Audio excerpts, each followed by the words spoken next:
Sean todos bienvenidos. Muchas gracias por acompañarnos en esta tarde, donde tendremos un nuevo encuentro con los más destacados escritores contemporáneos. El programa Literatura y Vino, organizado por la Comisión Literatura de Fundación Inger Bürgman, presenta en esta oportunidad al doctor Marcelo Báez, quien realizará el análisis de la obra Tango Satánico, del escritor húngaro László Krasznahorkai. Eso sí creo que estaba pronunciado. Marcelo Báez Mesa nace en Guayaquil en el año 1969. Es miembro de la Academia Ecuatoriana de la Lengua correspondiente de la Española. Doctor en Literatura Latinoamericana por la Universidad Andina Simón Bolívar. Catedrático universitario, poeta, cuentista, novelista, editor, traductor y crítico de cine.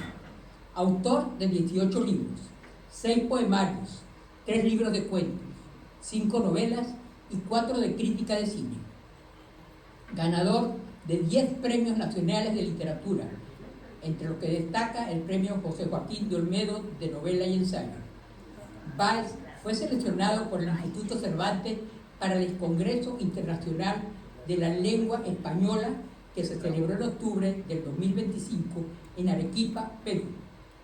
Doctor, es un honor muy grande compartir este encuentro con ustedes.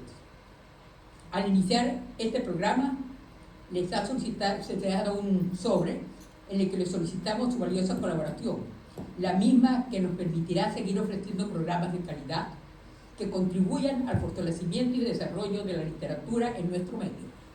Agradecemos de antemano esta colaboración. Sin más preámbulos, con nosotros, el doctor Marcelo Báez.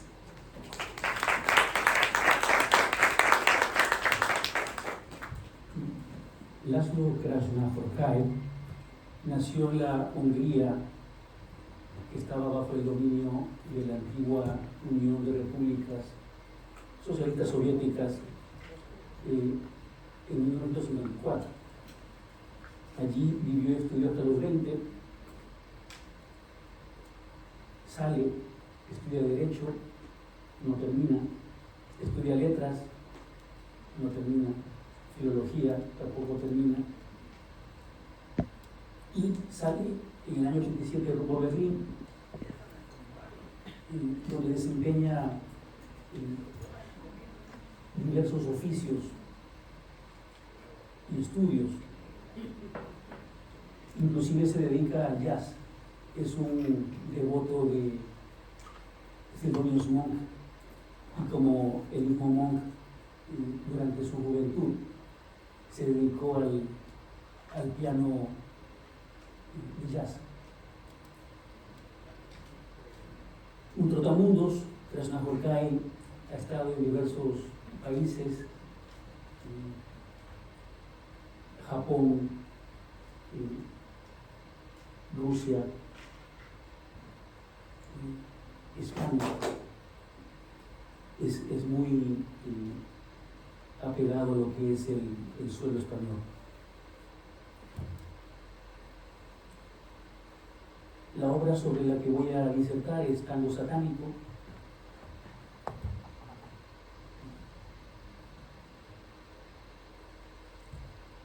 Gana el Nobel a fines del año pasado,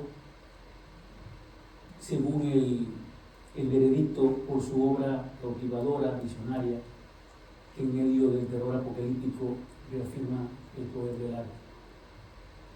Krasznahorkai es el segundo húngaro en ganar el Nobel, después de Imre Kertész, y pertenece a una estirpe de grandes autores húngaros como Arthur Koestler y Sándor Márai. En esta entrevista que le hace El País, habla sobre algo que él llama la hungaridad, que tiene que ver con su lengua materna, con la cual se siente muy cómodo. Para él, el ser húngaro tiene relación directa con el terruño, como una piedra en la orilla del río, dice en esta entrevista. Y que después de todo la procedencia no parecería ser algo crucial, fundamental, y que es es la lengua en la que más cómodo se siente para poder expresar su mundo novelesco. Tango Satánico es una historia lúgubre, llena de lodo, caminos vecinales, senderos rurales, años 80, la época del declive del comunismo, caseríos en ruinas, campesinos que esperan un Mesías, un Redentor, y los personajes están siempre esperando algo que no va a llegar. Y parece que, al igual que en el tango, avanzan, retroceden y siempre vuelven al punto de inicio. En una entrevista a La Vanguardia, Krasznahorkai dice que esto de esperar al falso Mesías es un signo de nuestros tiempos. Siempre estamos esperando un falso profeta y la gente no quiere que se le diga la verdad. Preferimos a un profeta que nos mienta, que nos prometa un futuro utópico, pero su visión es muy nihilista, pesimista, apocalíptica. Detrás de la espera, detrás de esa promesa, no hay nada, no queda nada, nunca llegará nada. No hay un protagonista definido, es una novela coral. Tenemos a Alex y su mujer, que representan el cuerpo social degradado. Esta pareja en particular está sumida en el alcoholismo. Y en las novelas de Krasznahorkai vemos mucho borracho a la manera de uno de sus grandes ídolos, Malcolm Lowry. Tenemos a Schmidt y su esposa, que viven un matrimonio abierto, corroído por humillación. Él, adúltero contumaz, ella una prostituta, la meretriz del pueblo, que siempre está ofreciendo sus servicios. Estique, la niña que representa la inocencia, que muere, no diré cómo, en la mitad de la novela, ocasionando la gran debacle de la trama. Está Futaki, el cojo, símbolo del intelectual sin tribuna. Está Elías, el falso profeta, el falso Mesías, es un informante del gobierno, es alguien que siempre está conspirando contra los demás y sobre todo en la parte económica el que se queda con el tesoro, con el erario del pueblo, de los ahorros de los aldeanos. Está su lugarteniente Petrina y dejo para el último la mención del doctor Orbos, porque es el que registra todo lo que acontece en la novela. Es un registrador consuetudinario obsesionado por estar siempre recreando lo que está a su alrededor. Estos personajes son en esencia el pueblo de marginados y marginales. Las referencias de la obra de L.K. ya nombré a Malcolm Lowry, Bajo el volcán, es su novela de cabecilla. Está W.G. Sebald, un escritor que toca el tema del holocausto muy a menudo.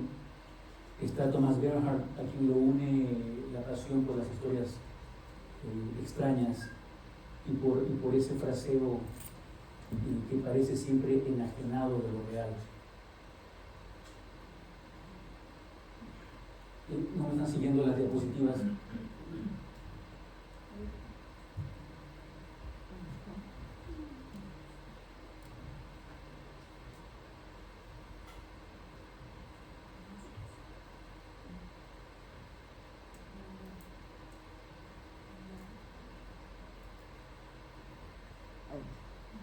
La siguiente, por favor. Está Johann Sebastian Bach, que es a quien lo une esa pasión por la estructura concéntrica, matemática de lo que es la narración.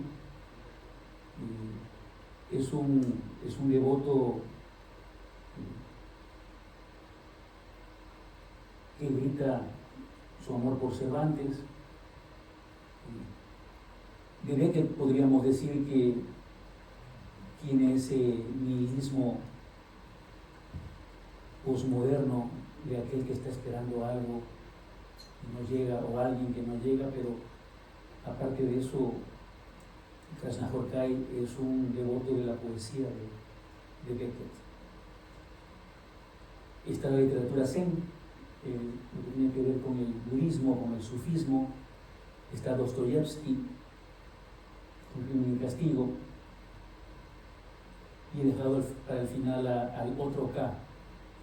La literatura de Krasznahorkai es muy kafkiana, muy tributaria de los libros de Franz Kafka. De hecho, el apellido Krasznahorkai no es real. Krasznahorkai es un apellido inventado por el padre de Laszlo para ocultar el pasado judío.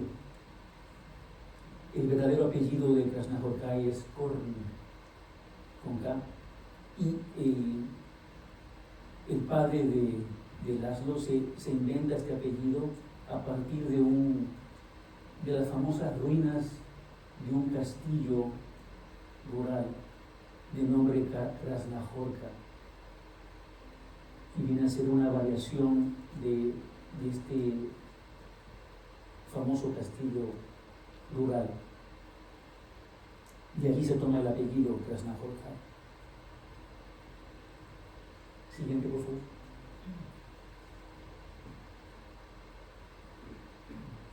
Y para los que han tenido la suerte de leer esta novela, es una narración opresiva, y la experiencia de lectura emula esa opresión que va narrando.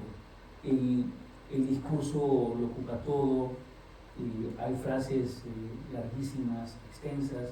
Cada capítulo es un párrafo de 20, 30, 40 páginas donde no hay punto aparte, y nunca se dice el pueblo en el que estamos, nunca se habla de la trama política, que se la intuye simplemente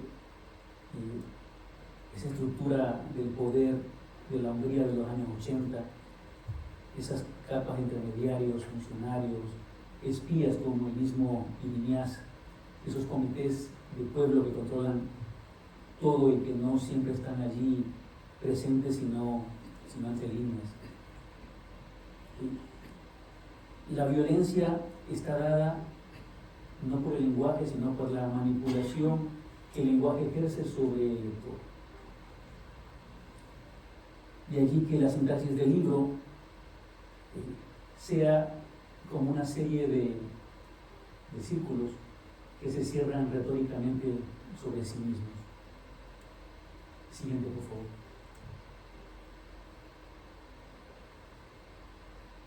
Siguiente diapositiva.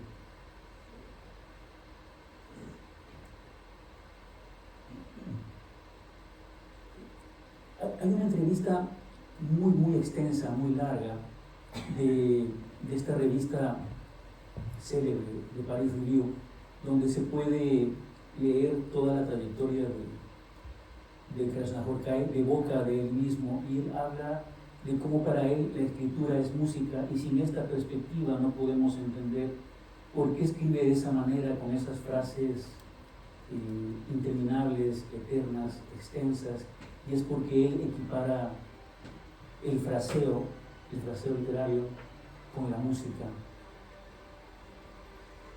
Y para él lo rítmico es esencial.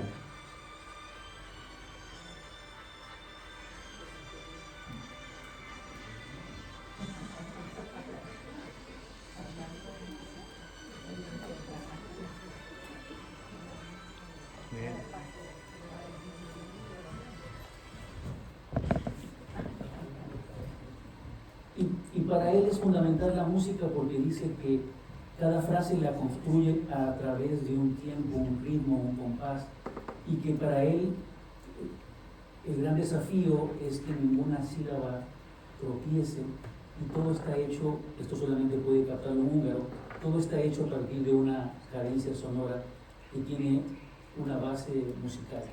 Estamos ante un fanático de jazz, como Murakami, un pianista consumado que sabe de teoría musical y lo aplica en todo momento.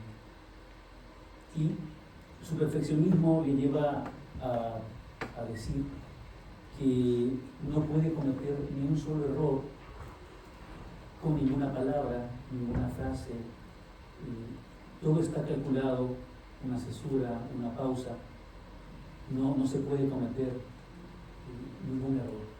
Estamos hablando de una novela del año 1985, su primera novela publicada a los 32 años, edad en la que es difícil pensar que podría surgir un gran novelista, pero esta ópera prima refrenda cualquier idea de lo que es una obra magna.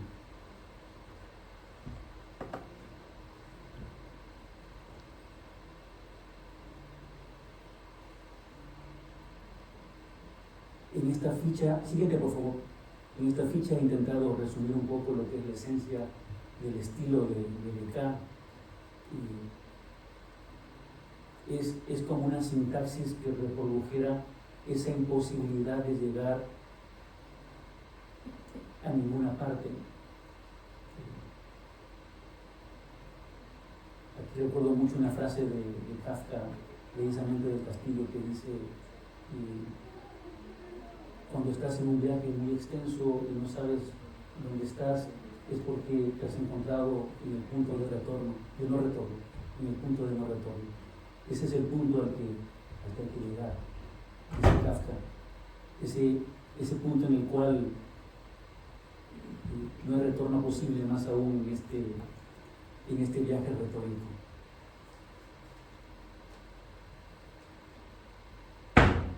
Siguiente ficha, por favor. Para torturarlos les he traído un fragmento de la página 228, donde Krasznahorkai, no contento con el hecho de destacarnos frases larguísimas, con poca o mínima puntuación, el final del capítulo 5, parte 2, tiene 2 folios, 2 páginas, 2 carillas, con este lenguaje que en la pantalla vemos que se descompone totalmente, y las palabras se juntan, se rejuntan, y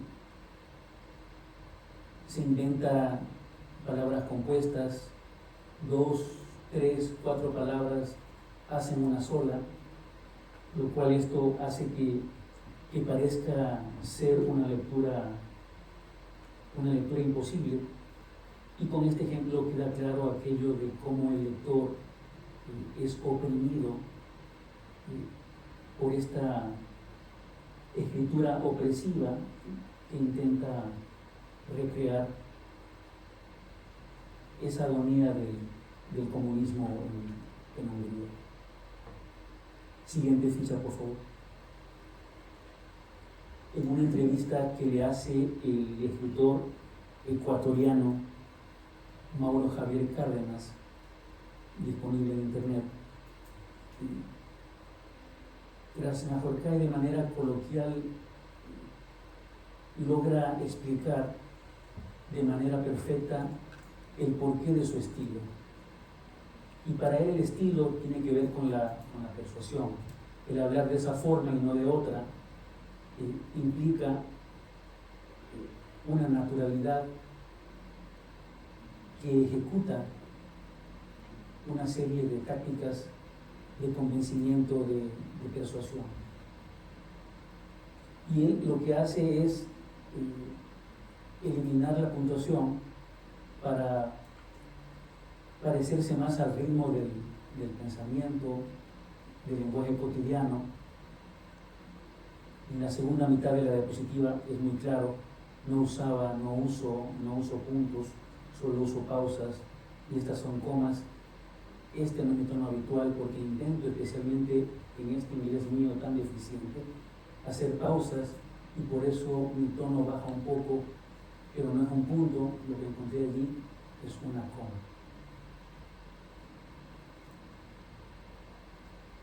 Siguiente diapositiva. Vamos acercándonos al título de la obra. En una entrevista al País, Krasznahorkai dice que hay bailes más felices como el flamenco,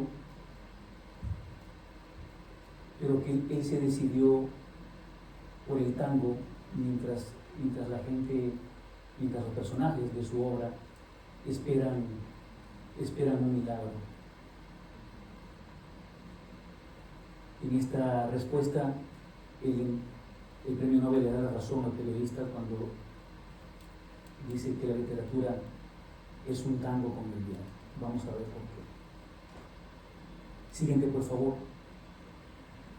Satán Tango, una sola palabra, es el título original en húngaro.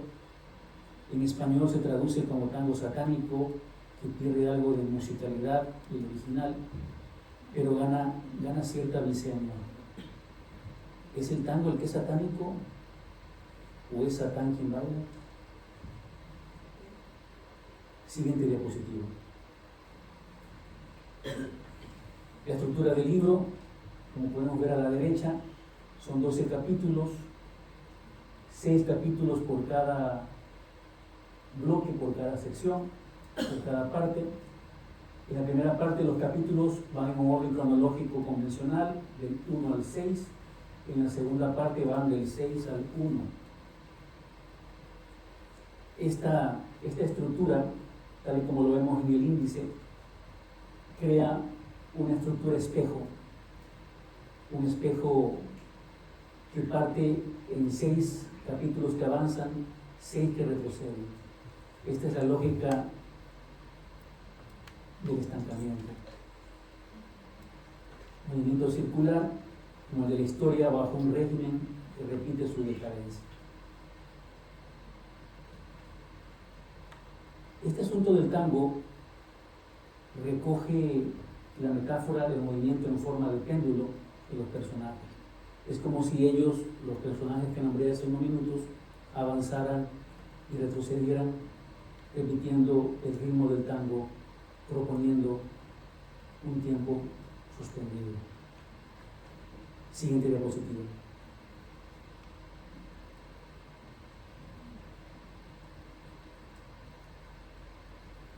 Como dije, la primera parte avanza del capítulo 1 al 6, la segunda retrocede del 6 al 1. 2 pasos hacia adelante, 2 hacia atrás, y al final, ¿qué sucede? El lector está en las mismas, está exactamente donde empezó. Siguiente diapositiva.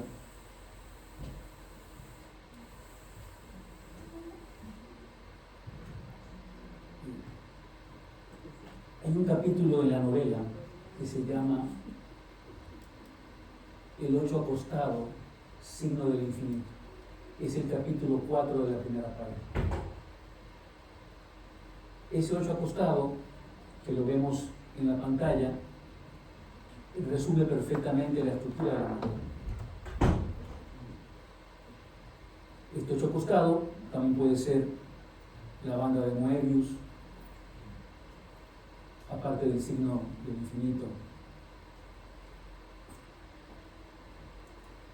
Y con este diagrama queda perfectamente clara la estructura compositiva de la obra. Círculos que se superponen, contraponen, donde todo se repite una y otra vez, como ese corsi e ricorsi de la historia que proponía Jean-Baptiste Vico. Siguiente diapositiva. Tenemos en la pantalla el inicio de la novela. Lo he puesto tal cual porque este inicio es también el final. Faltando 2 páginas para que termine la novela, el lector atento se extraña de empezar a leer un fragmento que sabe que ya leyó capítulos atrás, y resulta que el lector llega a la conciencia de estar ante la misma página y media con la que inicia la novela, que repito, es la misma página y media que está al final. Con esto queda entendida esa estructura de banda de Moebius, símbolo del infinito, o reloj de arena acostado. Siguiente diapositiva. Este es un homenaje al tiempo circular de James Joyce. Tenemos en la pantalla a la izquierda el final, la página final de Finnegan's Wake.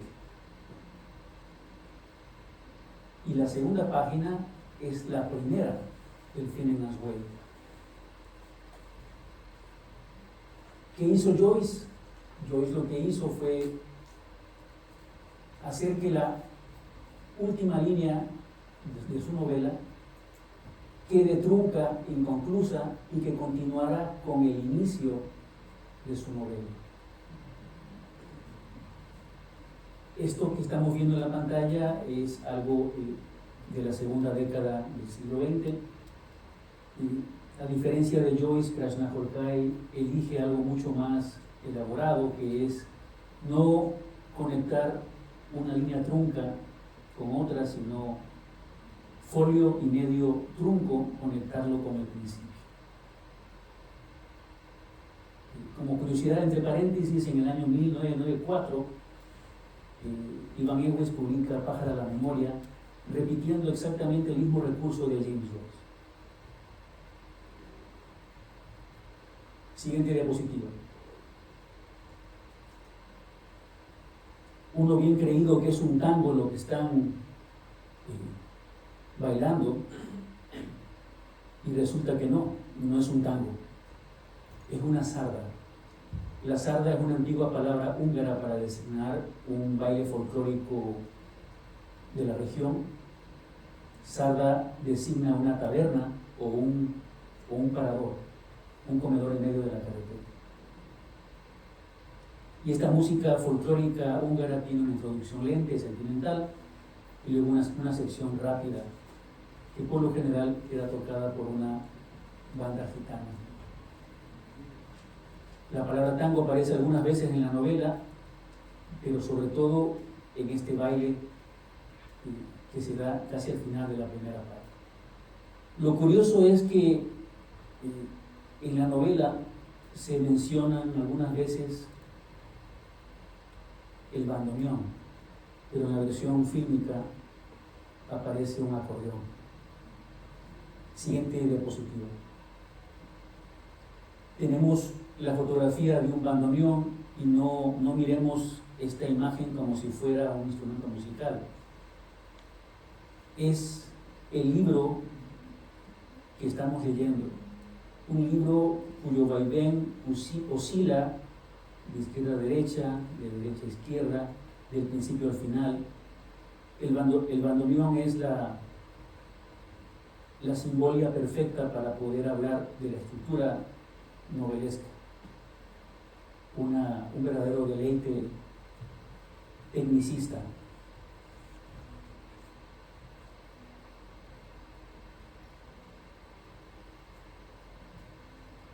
Es importante la escena del final del capítulo 6, cuando estos personajes encerrados en esta fonda del pueblo, los personajes que cité al principio,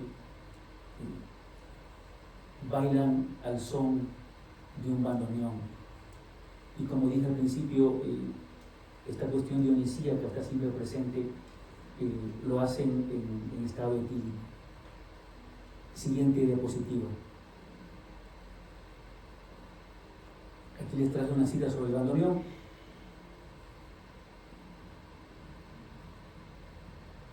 Me detengo en la tercera cita porque me parece la más valiosa a la hora de hablar de la estructura. Este personaje tocaba un tango tras otro hasta que comenzó a tocar siempre el mismo tango, que sería algo así como Krasznahorkai tocaba una historia tras otra hasta que comenzó a tocar siempre la misma historia. Y la última cita que nos trae otro de los simbolismos más caros de la obra, que es la de la telaraña, que también tiene que ver con la simbolia del novelista urdiendo su red circular. Siguiente. Al igual que la de las arañas, la labor del novelista es una labor infinita. Y es precisamente ese otro costado del cual ya les hablé, que ocasiona ese spoiler de anticipación. Uno llega a este capítulo y uno sabe exactamente ante qué tipo de estructura estamos enfrentados como lectores. Siguiente diapositiva.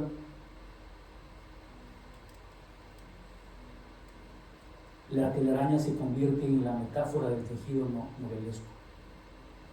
Esto lo sabemos en el capítulo La labor de las arañas, segunda parte, Las tetas del diablo, tango satánico. Esto, al estar ubicado en la mitad de la obra, nos hace crear la conciencia del lector que estamos ante una simetría perfecta y siniestra. Las dos mitades del libro, las dos mitades del bandoneón, las dos mitades del 8 infinito, las dos mitades de la novela o de la banda de Moebius se corresponden como las dos mitades de una trampa. Una trampa en la que ese animalillo que está en el centro de la telaraña es el lector. El círculo se cierra. El capítulo que tiene las interrogaciones ascensión, alucinación, nos dan las preguntas, o la doble pregunta que organiza todo el aparato novelesco. Pero Krasznahorkai no responde las preguntas, no es un escritor que le guste dar respuestas a algo, sino que le encanta suspender cualquier tipo de posible respuesta. Hasta que uno se da cuenta como lector que la atención es la respuesta, y esto, para quien se atreva a ver la película, le quedará mucho más claro. Sí, el círculo se cierra, pero se cierra sobre el vacío. Belatar, el cineasta húngaro fallecido hace pocos meses, es el responsable de la adaptación de Tango Satánico. En el año 94, en 7 horas y media, en planos larguísimos, con lluvia constante, senderos llenos de barro, caminos vecinales llenos de lodo, se atreve a adaptar esta película con la colaboración de Krasznahorkai como co-guionista. Y el lenguaje audiovisual es perfecto para poder captar esa sensación de que el tiempo no avanza, sino que se acumula.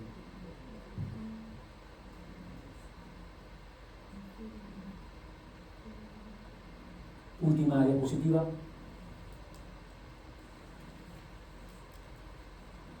Entonces son dos obras que se complementan. La primera, que ha sido llamada política ficción, así como ciencia ficción se han inventado esta categoría, la política ficción del escritor Krasznahorkai, y esta épica cósmica. Épica cósmica es la categoría acuñada para hablar de la película Satán Tango.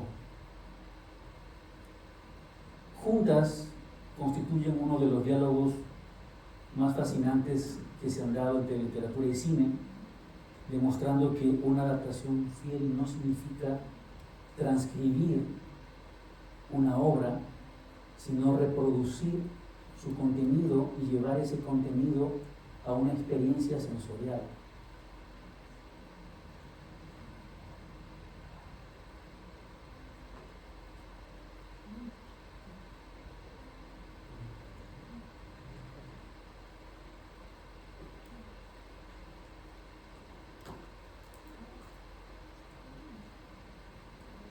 Preguntas.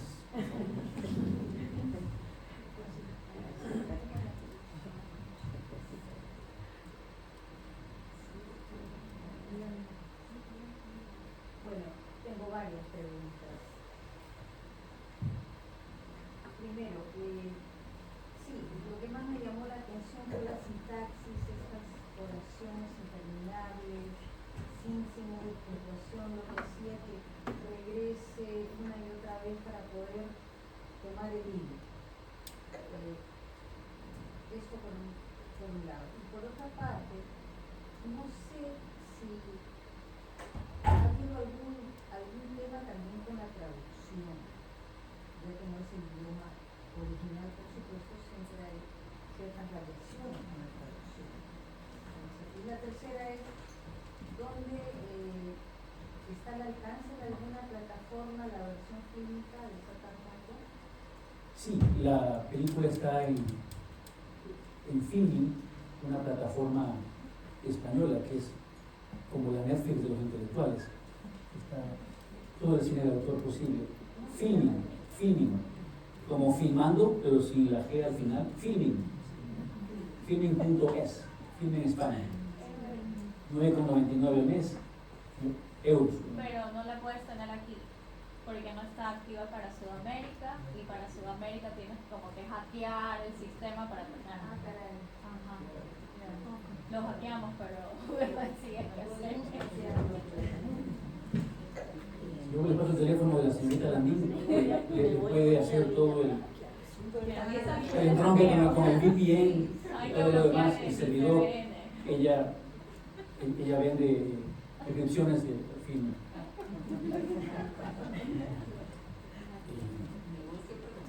Me quedé con la tercera pregunta. La segunda es sobre la traducción. Acantilado tiene un equipo de traductores formidable, bien probado. Krasznahorkai es un escritor polilingüe, presume de tener las mejores relaciones posibles con su editor catalán, con su editor en español. Hablo de Madrid y Barcelona. Entonces hay un cuidado supremo de lo que es la traducción, ¿no? Y si ven el catálogo de Acantilado, no es el único escritor húngaro de la casa. Hay una enorme cantidad de húngaros en el catálogo de Acantilado. La primera pregunta la olvidé, perdón. Esta sintaxis interminable, con muy pocos signos de puntuación realmente, ¿no? Hacía de que uno tenga que regresar y, bueno, ya nos explicó usted muy bien cuál es la estructura de la obra. Como la telaraña. Exactamente. Sí. Entonces eso dificulta muchísimo, no estamos tal vez. No al principio, una vez que uno rebasa cierta cantidad de capítulos, uno mismo como lector se asombra de estar avanzando. Entonces llega un momento en que uno no puede creer que ha llegado a tal parte de la novela, y es una cuestión es una carrera de resistencia, creo yo, ¿no? Pero es el lenguaje apropiado, el lenguaje novelístico apropiado para hablar de una serie de situaciones opresivas. Y esto está traducido audiovisualmente de manera maravillosa en la película, que si pueden alguna vez conseguirla, hagan el ejercicio de ir leyendo un capítulo y luego ver un capítulo de la película, porque la película está organizada siguiendo la estructura de la novela. Aparecen sobre fondo negro el título de cada capítulo y vemos la propuesta de adaptación de parte del director. Y en una época donde hacemos binge watching con series de 8 o 10 horas, realmente es pan comido una película de 7 horas. No sé, ese espacio que se llama explotación, es un espacio como físico. Es la experiencia del minero de Krasnahorkai. Entre los oficios que Krasnahorkai profesó está el de la minería ilegal. Y él era un chico de familia acomodada, y como tenía entre ceja y ceja esto de ser escritor, decidió bucear por los oficios más insólitos e inhóspitos, incluyendo el de la minería ilegal, aparte de ser guachimán, pastor de ovejas. Entonces él va a la ruralidad húngara con la intención de convertirse en escritor. Y claro, ese espacio de la explotación está de manera intermitente insertado dentro de la obra, ¿no? Como el espacio de dominación, el espacio geopolítico, ¿no? Pero siempre solamente lo miran de lejos. Los personajes siempre están mirándolo de lejos. Porque ni siquiera sabemos decir el nombre del pueblo, o sea, todo es visto desde lejos. Todos los personajes, situaciones, incluso esta óptica de lejanía es tan vital, que hay un capítulo de la primera parte que se llama Las cosas vistas desde afuera. Y en la segunda parte, el mismo capítulo está repetido, pero con un título que dice Las cosas vistas desde atrás. Entonces, la misma trama, la misma historia, el mismo capítulo, visto desde el anverso y el reverso, desde delante y hacia atrás, ¿no? Y hablábamos también del doctor, que siempre estaba con papel y lápiz. Entonces, como un autor personaje, como un autor personaje. Como Melquíades, que está allí tramando, elaborando su telaraña, hasta que en el último capítulo nos damos cuenta que él está escribiendo la historia. Teníamos las pistas de los cuadernos, tiene un cuaderno por cada personaje, el nombre de cada personaje está en un cuaderno, y ahí tenemos la pista principal que nos lleva a esta autoría suprema, ¿no? Que termina en esta gran epifanía de el folio y medio del principio que nos lo clavan al final. Y la niña finalmente. Sticky, correcto. Sí. La niña como el personaje más puro, más que termina suicidándose al lado del gato.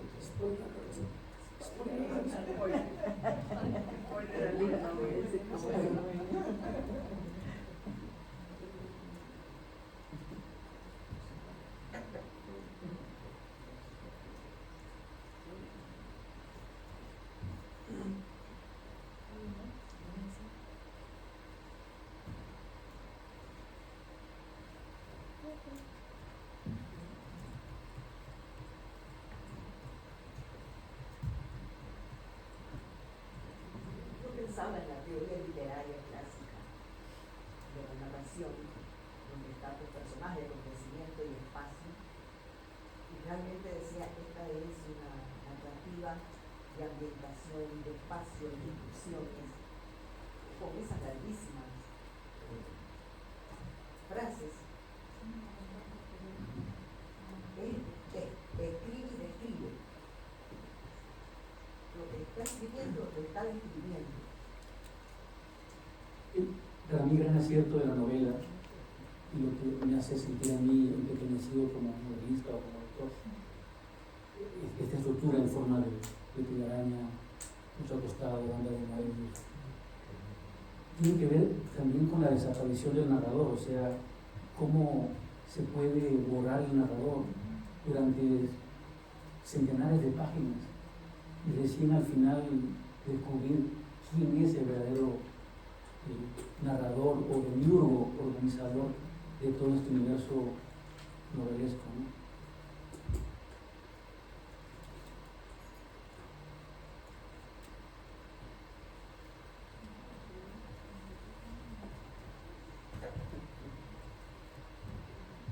Pero golpea a Sí, golpea fuerte.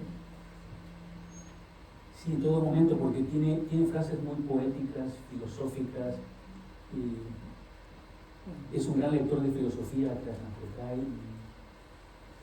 y nos lo deja demostrado en cada página con aforismos, sentencias, con análisis ontológicos, existenciales. Es Exilio. correcto. El exilio. Es una gran novela que todos deberían animarse al desafío de leerla. Sí, es. Al final, ¿no? Cuando la primera parte, ese arranque que pusiste ahí, es exactamente igual al final. Y me siento como que digo, bueno, por lo menos ahí encuentro algo de lógica, ¿no? Y comienzo como a gritar. En realidad es realmente magistral la forma como lo estructura, pero al mismo tiempo es difícil, no es una novela fácil.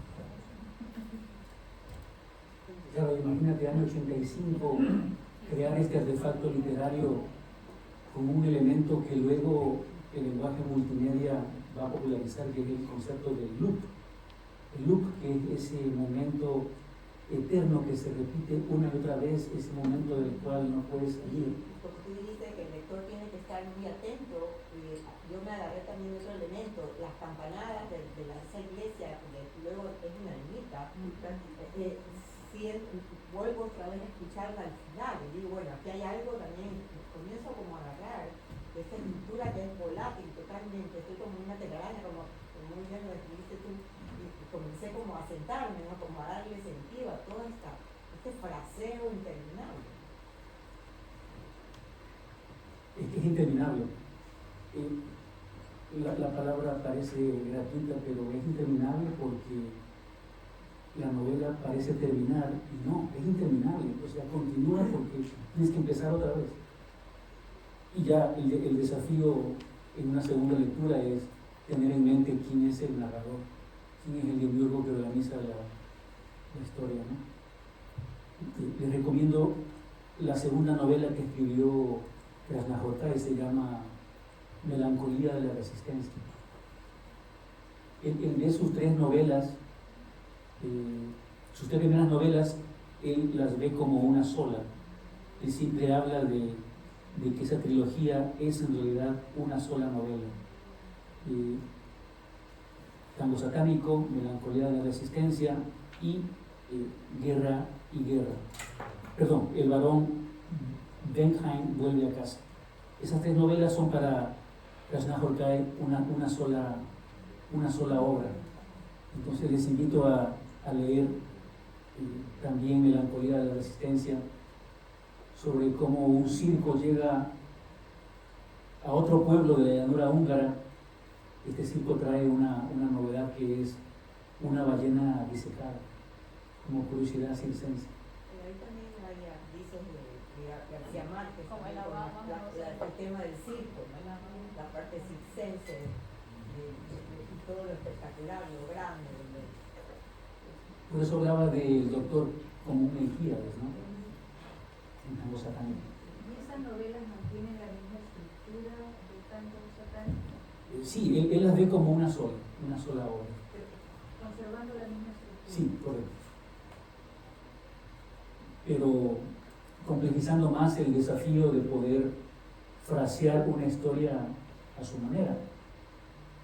Krasznahorkai, que tiene ese perfeccionismo heredado de Bach, habla de la persecución de ese ideal de la novela perfecta, con el fraseo perfecto, con la narración imperfectible. Y él considera sus otras dos novelas como un intento de no repetir ese fracaso inicial que él humildemente le llama a Tango Satánico. O sea, son posteriores. Sí, son posteriores. La característica de cada uno de esos personajes están totalmente delineados como un fracaso. No hay un futuro. O sea, es de seguir errando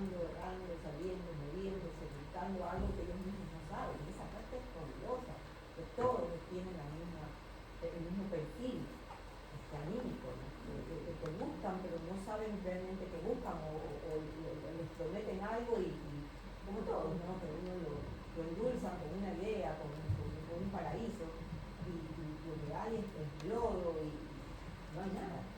Y eso es lo terrible de cada uno de esos pensamientos. Lo que dices de fracaso es fundamental porque es un precepto beckettiano, ¿no? Falla otra vez, falla mejor.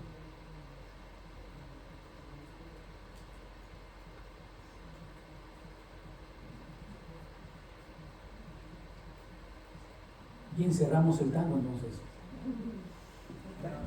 Sí, dígame. Primero lo felicito por su análisis de una obra tan especial. Ese análisis nos puede hacer comprender mejor la lectura de esta obra. Apartando un poquito de la novela en sí, mirando más al personaje, en forma muy breve mencionó que tenía muchas reflexiones espirituales y estaban muy orientados hacia la filosofía. Entonces, no sé si se conoce qué pensaba él de temas como Dios, como la vida, como la muerte. De la entrevista que leí en El arte de la ficción, de Padre Review, él más bien habla de sus lecturas budistas. Entonces, no hay una perspectiva judio-cristiana o catolicista, ¿no? Sino más bien una mirada que viene de Oriente, una mirada más contemplativa, ¿no?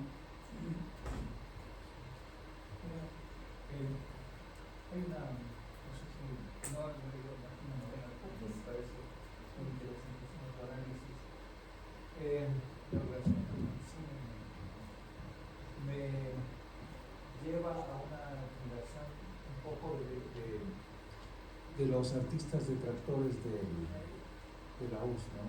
Es decir, de Tarkovsky, que fue un extraordinario poeta, y más que la forma de escribir, la forma de narrar, ¿no? Que a pesar de que Tarkovsky también hacía poesía, y una Kundera, ¿no? Es decir, desde la broma, esta especie de obsesión con atacar un sistema en el que tuvieron muchos fracasos y bueno, en la broma es terrible lo que le pasa al chico que es condenado a un campo de trabajos forzados, ¿no? O el insoportable de Balzac, ¿no? Sobre esta entrada de los campos rusos en Checoslovaquia, en Praga. Entonces es una especie muy kafkiana, ¿no? Es decir, de un cuestionamiento muy formal, con esa formalidad abstracta casi de lo kafkiano, ¿no?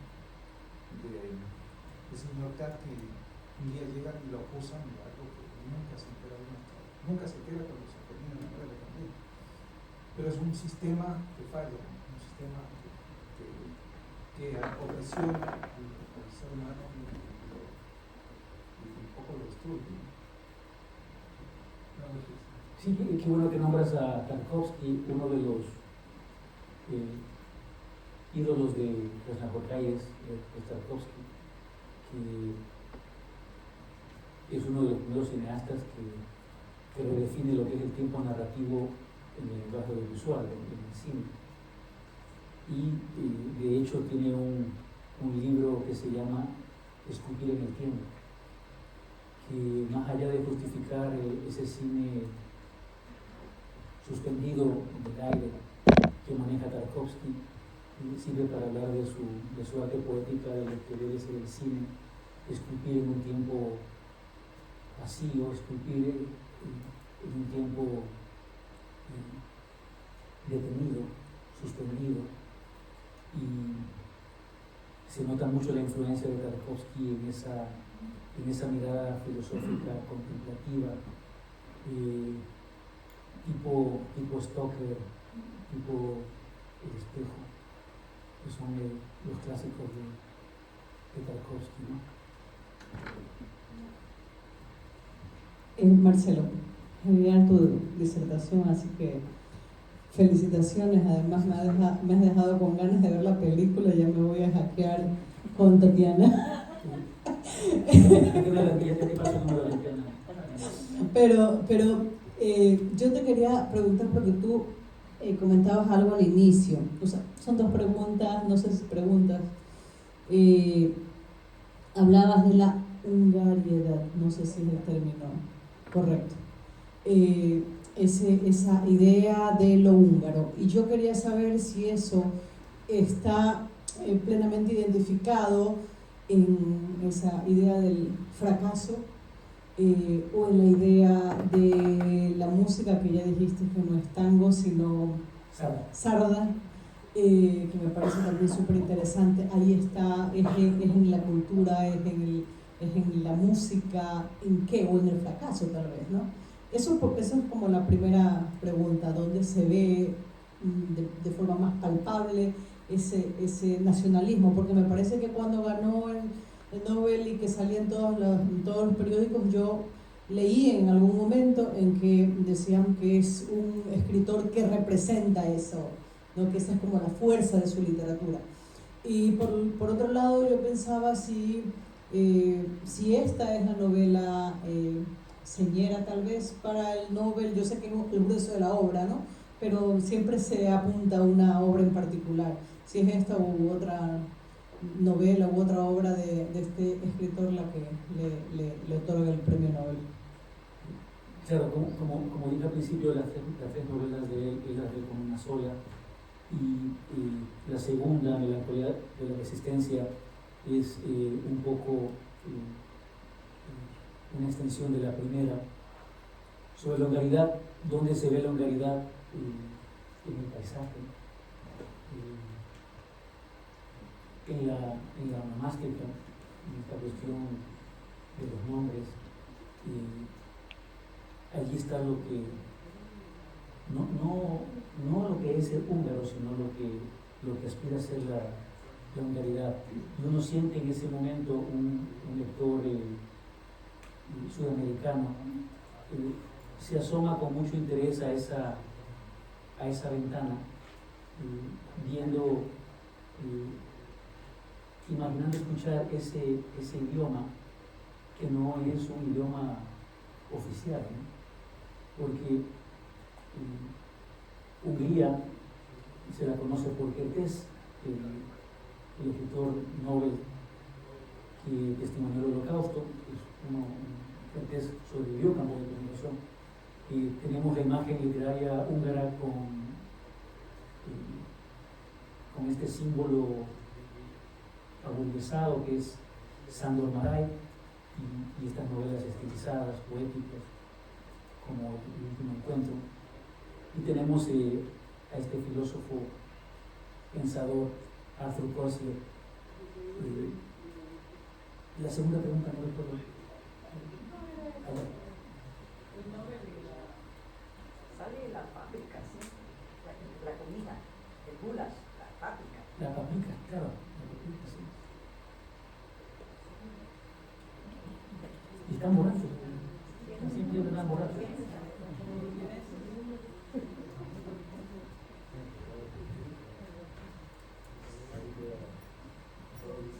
Correcto. Underground.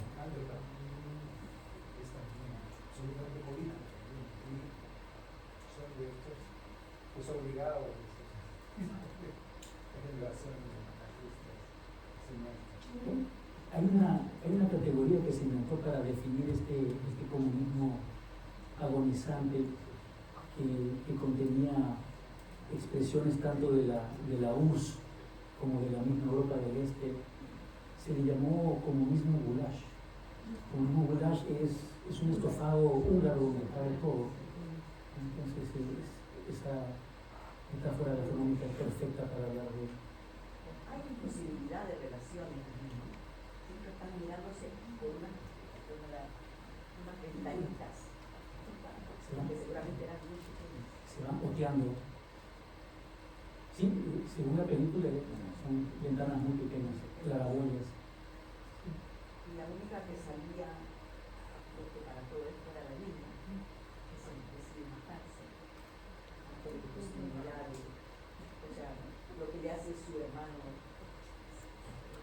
por el árbol del dinero. Claro.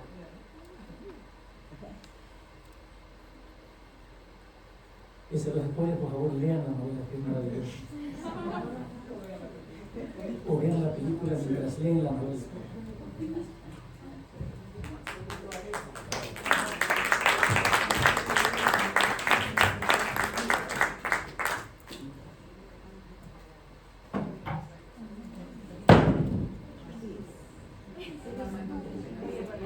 Agradecemos la participación del doctor Marcelo Báez y también aprovecho para invitarlos a nuestro próximo encuentro que se realizará el martes 30 de junio, donde tendremos la participación del doctor Raúl Vallejo, quien hará el análisis de la obra Visceral de la escritora ecuatoriana María Fernanda Ampuero. Agradecemos también a Unión Vinícola Internacional por el vino que hoy degustamos y por el que hemos compartido un momento especial con la literatura. Gracias a todos por su presencia. Y ahora, para finalizar, procederemos al sorteo de la botella de vino. Y esperamos volvernos a ver el 30 de junio aquí. Gracias.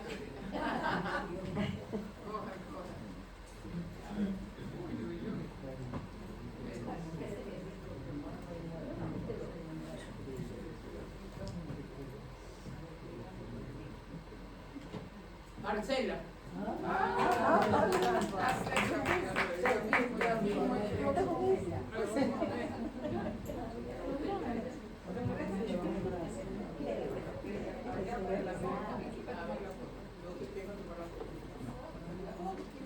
Yo soy la fotógrafa. Y nada,